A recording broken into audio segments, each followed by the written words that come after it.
हमारे साथ दिल्ली में मौजूद हैं पूर्व कैबिनेट मिनिस्टर नसीमुद्दीन सिद्दीकी जी, जो कांग्रेस के लीडर हैं और लोकसभा चुनाव में जिस तरीके से आपने मुस्लिम समाज में जाकर बड़ी बड़ी सभाएं और अंदरूनी मीटिंगें भी करते हुए आप नज़र आए हैं, लोकसभा चुनाव में आपको अच्छा वोट देश में मिला है।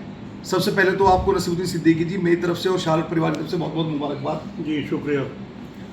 सवाल ये है कि जिस तरह अब की बार कांग्रेस पार्टी को मुस्लिम समाज के साथ साथ सर्व समाज ने ही काफ़ी वोट किया है, लेकिन मुस्लिम समाज ने एक तरफा वोट उत्तर प्रदेश में जो किया है, तो ये भी जग जाहिर है कि अखिलेश यादव जो है राष्ट्रीय अध्यक्ष समाजवादी पार्टी के, उनको कहीं ना कहीं अब की बार मुस्लिम वोट करना पसंद नहीं कर रहा था। लेकिन लोगों का ये कहना है कि राहुल गांधी जी के साथ में गठबंधन होकर, क्योंकि जिस तरह भारत जोड़ो यात्रा से लेकर और भारत जोड़ो न्याय यात्रा और यूपी यात्रा को राहुल गांधी जी ने लगभग 10,000 किलोमीटर करके साबित किया था अपने आप को सड़कों पर रखकर कि मोहब्बत की जो दुकान खोल रहे हैं और नफरत के इस बाजार में, तो मोहब्बत की दुकान तो आपकी खुल गई, क्योंकि मुस्लिम समाज ने आपको एक तरफा वोट किया है और कहीं ना कहीं आपकी एक बहुत उभरती हुई शख्सियत इस वक्त संसद में बैठी है। तो अब मुस्लिम समाज के लिए क्या कोई आवाज़ बुलंद होगी, या जिस तरीके से मुस्लिम समाज पर एक ठप्पा लगकर रह गया है कि ये कहाँ जाएंगे, उसी हालात से गुजरना पड़ेगा, या कोई आवाज़ बनेगा संसद में? देखिए, सबसे पहले मैं मुसलमानों के साथ साथ और भी जिन समाज के लोगों ने इंडिया गठबंधन को वोट दिया है 2024 के चुनाव में, उन सब का दिल की गहराइयों से शुक्रिया अदा करता हूँ। जहाँ तक इंडिया गठबंधन की सीटें उत्तर प्रदेश में सबसे ज़्यादा जीतने का सवाल है, इसमें कोई दो राय नहीं कि मुसलमानों ने अपना एक एक वोट इंडिया गठबंधन के कैंडिडेट्स को दिया। वहीं दूसरी तरफ हमारे गैर मुस्लिम भाई, हमारे दलित भाई हैं, हमारे पिछड़े भाई हैं, हमारे अपर कास्ट के लोग हैं, किसी ने कम किसी ने ज़्यादा, सभी ने अपना योगदान दिया, तभी हम यूपी में भाजपा जैसी सांप्रदायिक पार्टी को पीछे कर पाए।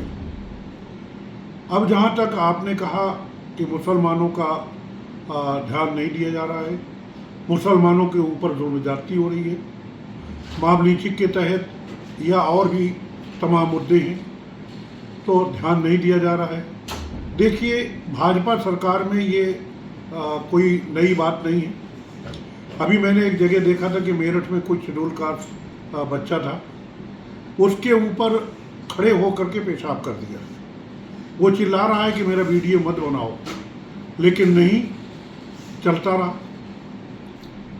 आए दिन कुछ न कुछ मुसलमानों के साथ, शेड्यूल कास्ट के साथ, दबे कुचले लोगों के साथ ये जुल्म ज्यादती चल रही है, और ये पर्टिकुलर नहीं, एक सामान्य रूप से देखा जाए तो पूरे हिंदुस्तान में चल रही है। जहाँ तक आपने कहा कि मुसलमानों के मुद्दे को राहुल गांधी जी नहीं उठाएंगे, क्योंकि राहुल गांधी जी जैसा सेकुलर नेता मेरे दिमाग में हिंदुस्तान में नहीं। उन्होंने आज ही सदन के अंदर भारतीय जनता पार्टी की सरकार को हिला दिया। श्री नरेंद्र मोदी जी के पास कोई जवाब नहीं था, परेशान हो गए। अब आप जो पर्टिकुलर बात कर रहे हैं मुसलमानों की, तो मैं भी राहुल जी से, अपने दूसरे नेताओं से, मल्लिकार्जुन खड़गे जी से, प्रियंका गांधी जी से मैं बात करूंगा, उनका ध्यान आकर्षण कराऊंगा, और मैं ये चाहूँगा कि संविधान के दायरे में, क्योंकि संविधान ही जब सुरक्षित नहीं, मैं कहता हूँ कि भाजपा की सरकार में संविधान सुरक्षित नहीं, तो कोई सुरक्षित नहीं। कोई कम ठुक रहा है, कोई ज़्यादा ठुक रहा है, और इसी का विरोध कांग्रेस पार्टी कर रही है, और इसी के खिलाफ राहुल गांधी जी बोल रहे हैं। आपने जो आज मुझसे कहा है, मैं आज ही दिल्ली आया हूँ, पार्लियामेंट चल रही है, मैं कोशिश करूँगा कल परसों माननीय राहुल गांधी जी से, माननीय मल्लिकार्जुन खड़गे जी से और दूसरे नेताओं से मिल करके इस संबंध में उनसे कहूँ कि मुसलमान और उनके साथ साथ जो दलितों के साथ, सिखों के साथ, ईसाइयों के साथ जो जुल्म ज़्यादती सरकार के संरक्षण में हो रही है, उसको रोकने के लिए आवाज़ बुलंद करें और इसको रोका जाए।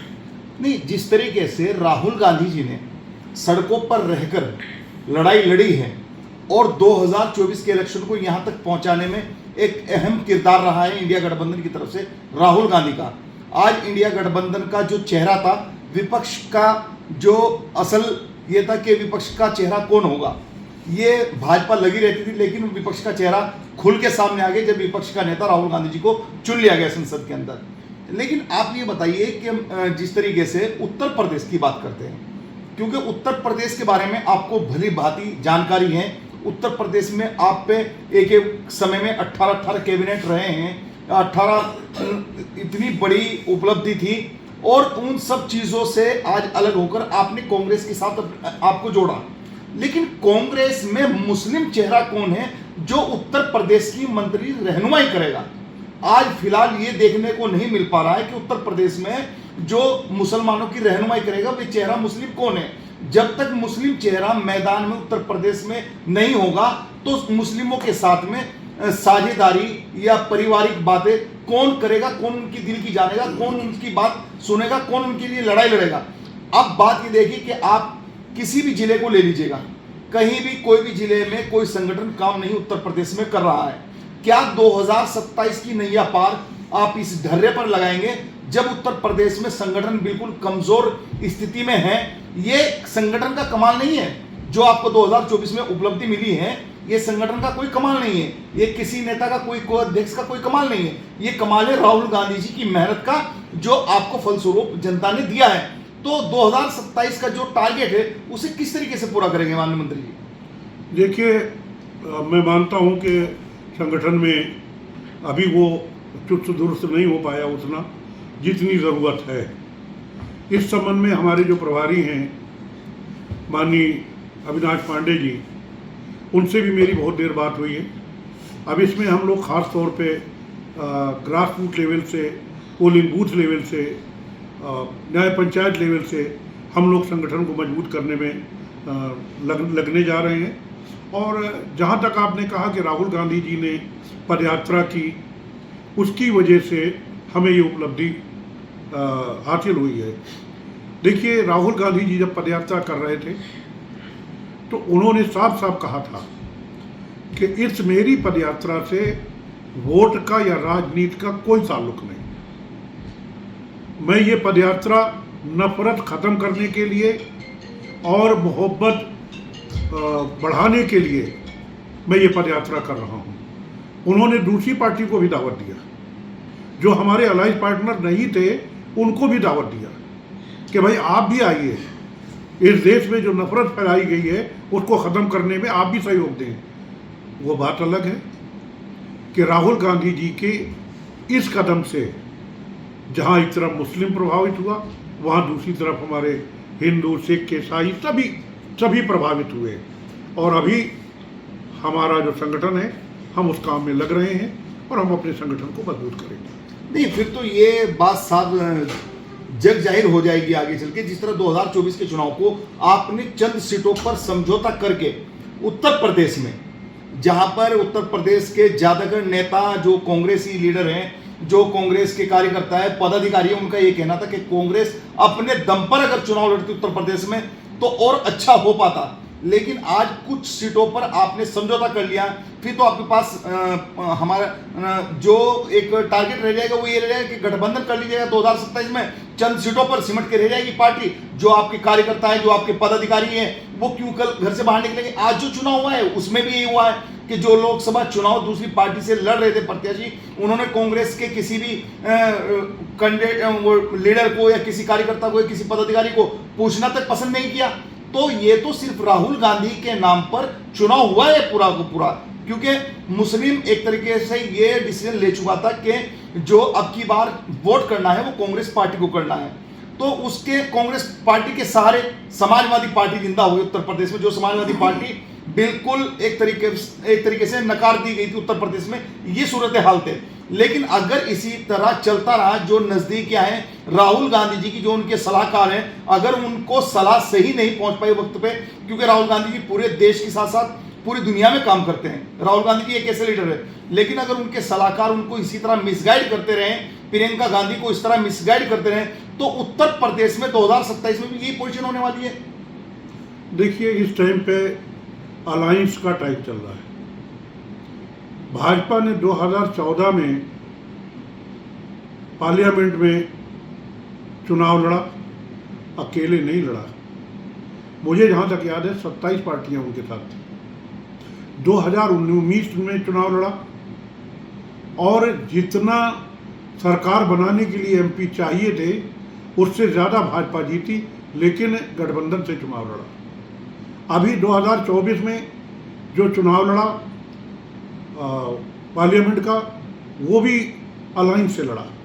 ये अलायंस का टाइम है और अलायंस जो है सिर्फ उत्तर प्रदेश में नहीं था, हमारा दूसरे स्टेट में दिल्ली में था, हमारा बिहार में था, हमारा महाराष्ट्र में था, तो हरियाणा में था।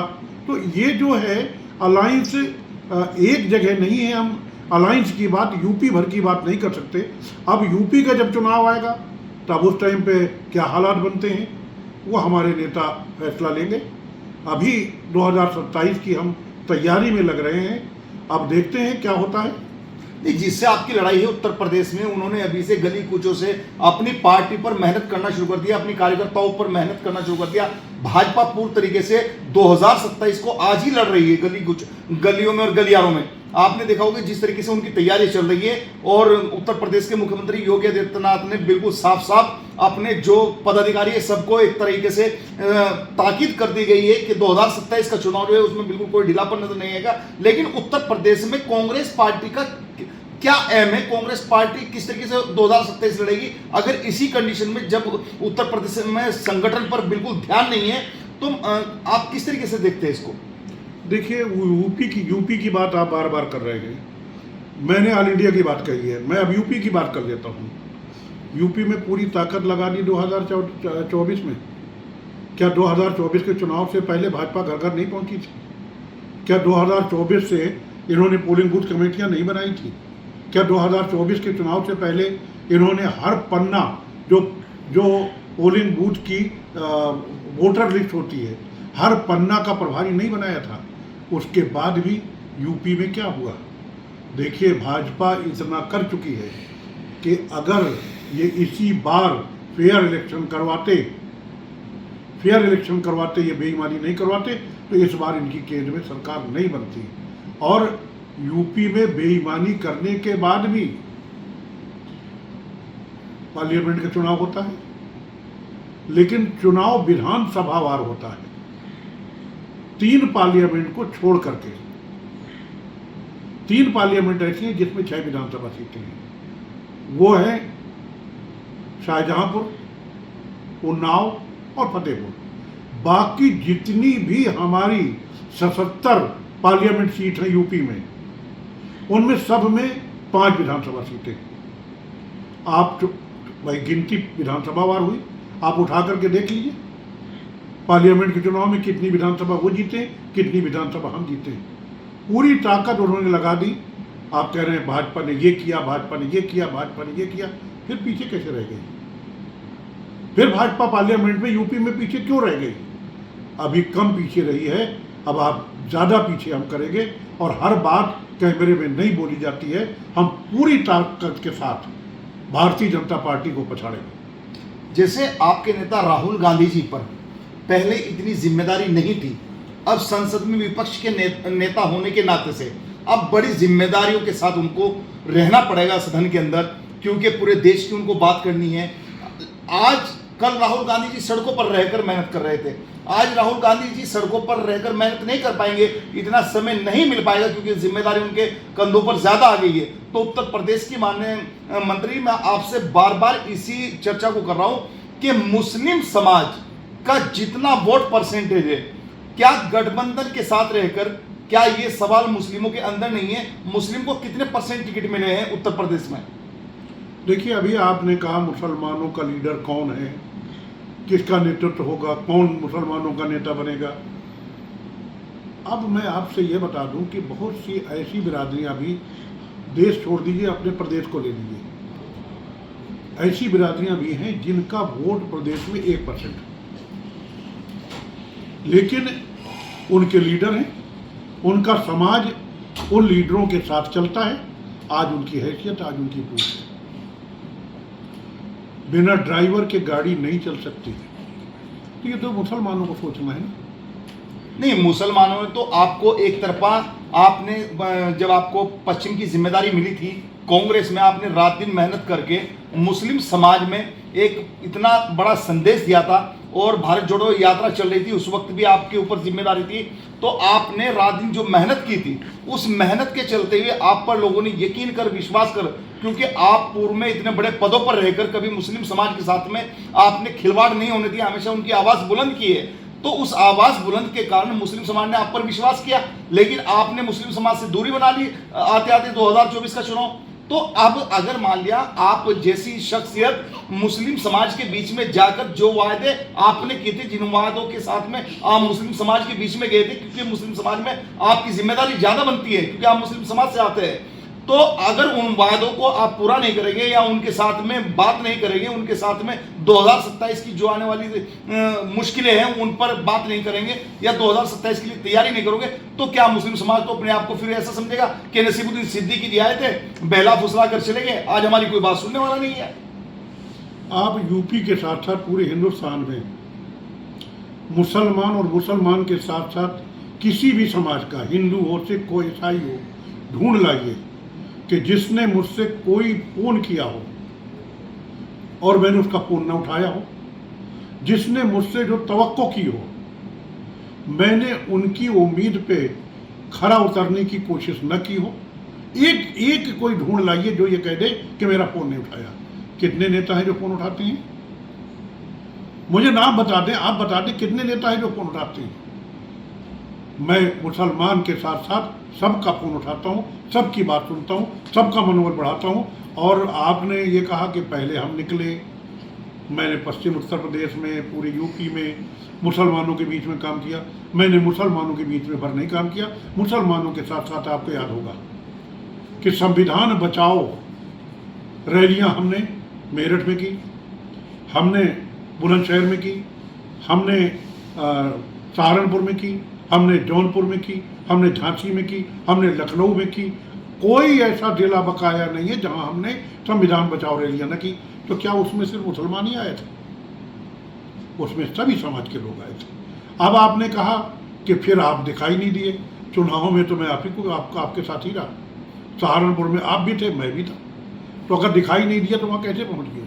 अरे भाई, मैं तो अमरोहा गया, मैं तो बिजनौर गया, मैं तो मुजफ्फरनगर आपके होता हुआ निकला, इसके बाद सहारनपुर में प्रचार किया, आगे आ गया इसमें गाजियाबाद में प्रचार किया, बुलंदशहर में प्रचार किया, इसके बाद मैं चला गया अलीगढ़, अलीगढ़ से मैं गया मथुरा, मथुरा से फतेहपुर सीकरी, फतेहपुर सीकरी के बाद कानपुर, कानपुर के बाद इलाहाबाद, इलाहाबाद के बाद रायबरेली, अमेठी। इसके बाद मुझे AICC से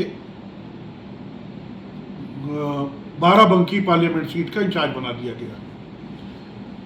बाराबंकी पार्लियामेंट सीट में 5-6 लाख मुसलमान वोट है, वहां से हम 2,16,000 वोट से जीते। ये कैसे कह सकते कि नहीं हुआ? इसके बाद बाराबंकी के बाद फिर मैं चला गया बांसगांव, बांसगांव से देवरिया। मैं तो 2 महीने बैठा ही नहीं भाई। और आप बता दूं, चुनाव हो या ना हो, अब मैं बैठूंगा ही नहीं, लोगों के सुख दुख में शामिल होऊंगा, लोगों को का संगठन में भागीदारी चाहूँगा और मजबूत संगठन हम बनाएंगे। बेशक आपकी बात सही है। आपने 2024 के चुनाव में काम किया है। भारत जोड़ो यात्रा से लेकर आपने अपनी खुद की पद यात्रा भी निकाली है, जो जिम्मेदारी आपको पश्चिमी उत्तर प्रदेश की दी गई थी। मुझे याद है, क्योंकि मैंने उस वक्त भी आपका इंटरव्यू किया था और आपके साथ रहा भी हूँ। उस वक्त में मैंने अच्छी तरह देखा कि आपने पद यात्रा की थी। 2024 के चुनाव में भी आपने काम किया, लेकिन जो लोग आपको 5 लाख, 6 लाख, 4 लाख, 7 लाख वोट दे रहे हैं, उनकी रहनुमाई अब किसके सहारे से रहे, कौन उनकी बात करेगा? जिस तरीके से मॉब लिंचिंग का दौर शुरू हुआ है चुनाव के बाद में, सहारनपुर में अभी अजय राय जो प्रदेश अध्यक्ष आपके गए थे, मतलब कितना बड़ा हादसा हुआ है कि एक ही परिवार के तीन लड़कों के साथ में मॉब लिंचिंग हो गई है, और ये जगह जगह आप देख रहे हो कुछ ना कुछ छुटपुट घटनाएं शुरू। अगर आप एक बात बताएं, एक तरफ तो मुस्लिम समाज को भाजपा की साथ में आमने सामने की लड़ाई, भाजपा के साथ आमने सामने की लड़ाई लेने के बाद में वो आप लोगों को वोट कर रहा है, लेकिन उसकी रहनुमाई करने का जब सवाल आता है तो फिर आप सेकुलरता का जो घड़ा है वो फोड़ने लगते हैं। तो मतलब इस तरीके से मुसलमान कहां जाएगा? देखिए, अगर सभी सेकुलर हो जाए ना तो आपका सवाल अपने आप खत्म हो जाएगा। कुछ लोगों ने अपने फायदे के लिए कम्युनल बना दिया है। जिस दिन सेकुलर हो जाएगा तो मुसलमानों के साथ साथ गैर मुस्लिमों का भी सारा दर्द खत्म हो जाएगा। अभी आपने कहा कि किसी सीट पे 7 लाख है, किसी लाख 6 लाख है, कहीं 5 लाख है मुसलमान। आप घटा क्यों रहे हैं? जो पड़ा है, जो वोट पड़ा है मंत्री जी, 7 लाख वोट कहीं नहीं पड़ा। नहीं 6 लाख वोट, 6, 5.5, 5 लाख, कहाँ 490 इस तरह पड़ा। कहाँ पड़ा 490? मुरादाबाद सीट पर कितना पड़ा है? मुरादाबाद सीट, वही मैं कह रहा हूँ जी। देखिए, मुरादाबाद सीट पर जो है 10 लाख मुस्लिम वोट है जी, वहाँ करीब 6 लाख वोट पड़ा जी। रामपुर में 11 लाख वोट है मुस्लिम, संभल में 10.5 लाख है मुस्लिम। ये बहुत सबसे ज़्यादा मुस्लिम वोटर्स की ये सीटें हैं। मैं मान रहा हूँ बिल्कुल मुसलमानों ने वोट दिया, और आपने कहा कि उनकी रहनुमाई कौन करेगा। देखिए साहब, माफ़ कीजिएगा, जब तक बताया नहीं जाएगा, एक कहावत है ना कि जब तक बच्चा रोता नहीं है तो माँ दूध नहीं पिलाती। मैं किसी लायक हूँ या नहीं हूँ, मैं अपनी कौम के साथ साथ जो भी मुझे बुलाएगा, जो भी मुझे पुकारेगा या मुझे पता चलेगा, मैं वहाँ उनके सुख दुख में शामिल होने जाऊँगा। मुसलमान हैं उनके साथ, गैर मुसलमान अगर चाहेगा उनके साथ। मैं कोई भी कुर्बानी देने को तैयार हूँ इंसाफ के लिए। लास्ट सवाल है, जो आज की बात करते हैं, अब सब कुछ हो चुका है, अब उत्तर प्रदेश में क्या कांग्रेस में कोई बदलाव आएगा? देखिए, ये मैं कहने का अधिकारी नहीं हूँ कि बदलाव आएगा। बदलाव का मतलब आप जो कह रहे हैं संगठन में है ना, तो वही मैं कह रहा हूँ कि देखिए, ये तय करना है हमारे AICC को। AICC क्या तय करता है ये उसको देखना है। अभी मैं ये कहने की स्थिति में नहीं हूँ, पहले थोड़ा सा बात करने दीजिए, फिर इसका जवाब मैं सही दूंगा। अभी कोई बात मैं कहने वो हल्की होगी, और मैं हल्की कोई बात नहीं करना चाहता। लास्ट सवाल है शार्लेट के माध्यम से, आजकल चर्चा बहुत चल रही है पूर्व कैबिनेट मिनिस्टर नसीरुद्दीन सिद्दीकी जी को लेकर। उत्तर प्रदेश में खास करके कई जगह से मेरे पास फोन आ गए कि अब नसीम भाई कुछ और करने के लिए जा रहे हैं। क्या बड़े होना जा रहा है, किस तरीके से रहनुमाई करने का फैसला ले रहे हो? हमेशा आप सर्व समाज की बात करते हो, ये भी आ रहा है कि मेरे पास सर्व समाज की फोन आ रहे हैं कि सर्व समाज की रहनुमाई के लिए अब नसीम भाई दूसरे मूड में है। देखिए, बहुत सी बातें ऐसी पहले से कह दी जाती हैं और फिर किसी वजह से अमल में नहीं आती हैं तो लोग मजाक उड़ाते हैं। थोड़ा इंतजार कीजिए, मैं मजाक नहीं बनना चाहता। इसका मतलब ये नहीं है मैं कांग्रेसी हूँ, कांग्रेसी रहूँगा। कांग्रेस के खिलाफ करना तो दूर रहा, सुनना पसंद नहीं करूँगा, सवाल ही नहीं पैदा होता। लेकिन बहुत सी बातें सोची जाती हैं, भी सोची जा रही हैं। थोड़ा सा उसका नक्शा बनने दीजिए, इंशाल्लाह आपको बताया जाएगा। लोकसभा चुनाव से पहले, सवाल मैं थोड़ा सा बीच में रुक गया मेरा, लोकसभा चुनाव से पहले बड़ी चर्चा थी मुरादाबाद से कि आपका टिकट लगभग फाइनल है, लेकिन आपको बिल्कुल एक तरीके से अवॉइड कर कांग्रेस ने गठबंधन में किसी और को चुनाव लड़वा दिया। वहां पर समाजवादी पार्टी के जो बिजनौर से लाकर प्रत्याशी उतारी थी, तो मतलब आपने इतनी तैयारी की, आपकी टीम भी वहां पर लगी हुई थी और आपको लगभग फाइनल था पार्टी की तरफ से जो आला हाईकमान के आदेश थे, लेकिन उसके बाद में ऐसा क्यों हुआ कि आपको मतलब चुनाव नहीं लड़ा पाई कांग्रेस? देखिए, कांग्रेस मुझे चुनाव लड़ाना चाह रही थी, लेकिन मुरादाबाद से नहीं। ये सही है कि मैंने मुरादाबाद से तैयारी की थी, ये सही है कि मैं मुरादाबाद में लगा था, लेकिन ये अलायंस से पहले की बात है। अलायंस होने के बाद चूंकि समाजवादी पार्टी के वहाँ सिटिंग एमपी थे, इसलिए उनका क्लेम ज़्यादा बनता था। इसलिए पार्टी ने कहा कि भाई उनका क्लेम ज़्यादा है, उनको लड़ाया जाएगा। मैं पार्टी का सिपाही हूँ, मैं मान गया। कोई ज़रूरी है कि चुनाव लड़ कर के ही कुछ हासिल किया जाए, कुछ सेवा की जाए, या चुनाव जीत कर के ही सेवा की जाए। कितने नेता हैं इस देश को आज़ाद कराने वाले, अपनी कुर्बानी देने वाले, जो कभी चुनाव लड़े तो छोड़िए, कभी लड़ने के बारे में सोचा नहीं। ठीक है, अगर ज़रूरत पड़ेगी लड़ेंगे, वरना नेतृत्व का फैसला तो मानना पड़ेगा भाई। उत्तर प्रदेश की फिर बात आ जाती है घूम के। मेरा लास्ट सवाल हो गया था, लेकिन मैं एक बार और बात दिमाग में आ रही है कि उत्तर प्रदेश का नेतृत्व कौन करेगा? कांग्रेस में उत्तर प्रदेश में कौन मुस्लिम चेहरा ऐसा है जो जिसके ऊपर मुस्लिम समाज एक अपना यकीन करके उसके साथ कंधे से कंधा मिलाकर चलने को तैयार हो जाए? ऐसा कोई लीडर उत्तर प्रदेश में कांग्रेस में है? देखिए, कांग्रेस में बहुत सारे लीडर हैं। अब रह गया मुस्लिम समाज का। मुस्लिम समाज जिसको चाहेगा उसको लीडर बना देगा। समाज लीडर बनाता है, लीडर समाज नहीं बनाता है। और जहाँ तक मेरा सवाल है, मुझे बहुत ज़्यादा कुछ बनने की उम्मीद नहीं है। मैं चाहता हूँ कि जो जुल्म जाती है समाज के साथ, मुसलमानों के साथ, शेड्यूल कास्ट के साथ, और सबसे ज़्यादा मुसलमान के साथ, बैकवर्ड के साथ, हमारे बहुत से अदर कास्ट के लोग हैं, उनके ऊपर जो जुल्म जाती हो रही है, इस पर रोका जाए।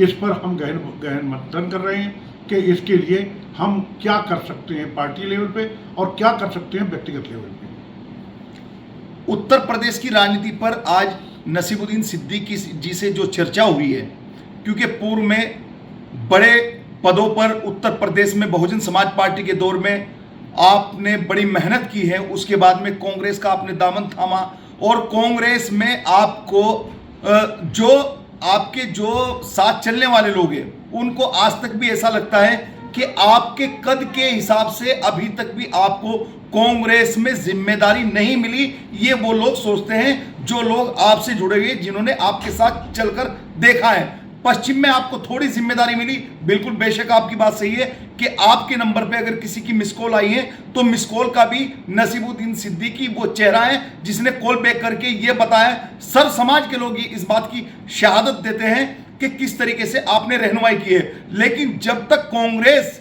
जमीनी हकीकत से रूबरू नहीं होगी और नसीमुद्दीन सिद्दीकी जैसे चेहरे घरों में बैठे रहेंगे, तो शायद उत्तर प्रदेश की 2027 की जो नैया है वे पार करनी बड़ी मुश्किल होगी। आप देख रहे हैं कैमरामैन समीर मलिक के साथ अरशद राणा की दिल्ली से एक खास रिपोर्ट।